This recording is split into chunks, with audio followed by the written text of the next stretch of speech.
আমরা তখন ছোট ছোট, অনেক বড় একটা নাম করা মস্তান কিংবা ডন ছিল। এক নামে ভয়তে সারা খুলনা শহর ওনার ইসে কাপ এন্দর টুটপাড়া কবরখানায় শুয়ে আছে, কোনো মূল্য নাই, মূল্যহীন। তো তখন ছোট ছোট, তারপর ততটুকু জানি যে উনি খুলনার খুব নাম করা ছিল, সবাই ওনার এক নামে ছিল যে ঈশ্বর শিকদার। এই যে স্বর্ণকমল বাড়িটা এক নামে, শুধু বললেই হচ্ছে ঈশ্বর শিকদারের বাড়ি। এখানে নিচেও তো গুপ্ত পথ পাওয়া গেছে, আমি সাংবাদিকের মাধ্যমে আমরা দেখছি গুপ্ত পথ আছে, তারে ভয়ও পাইতো সবাই। আমরা তখন ছোট ছোট, এক নামে ভয়তে সারা খুলনা শহর ওনার ইসে কাঁপতো। এন্দর টুটপাড়া কবরখানায় শুয়ে আছে, কোনো নাই, মূল্য নাই, মূল্যহীন। আসলে কোনো ক্ষমতার কোনো দাম নাই। এখনও তার এই স্বর্ণকমল বাড়ির নামে চেনে। আমরা বড় হয়ে গেছি, আমরা ছোটো ছিলাম, এখন পর্যন্ত মনে করেন স্বর্ণকমল এক নামে সবাই চিনে, ঈশ্বর শিকদারের বাড়ি।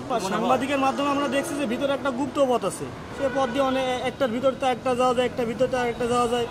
মানে ভিডিওতে দেখছি আমরা, ভিডিও তো মানে ঈশ্বর শিকদার থাকাকালীন তো আমাকে ঢুকতে তো দূরে কথা, বাড়ির সামনে তো কারোর দাঁড়াইতে যায়নি। হ্যাঁ, আমরা তো ছোটো ছোটো যে ঈশ্বর শিকদারের নাম ভয় পাইতো সবাই, যে ওই সময় ঈশ্বর শিকদার অনেক বড় একটা নাম করা মস্তান কিংবা ডন ছিল, এক নামে সবাই চিনত। আমরা তো তেমন একটা বড় না, দেখলো 10-12 বছর বয়স আমাদের। শোনা কথা, মুরব্বীদের কাছে শুনছি যে ঈশ্বর শিকদারের নামে সব নাম শুনলে লোকজনে ভয় পাইতো।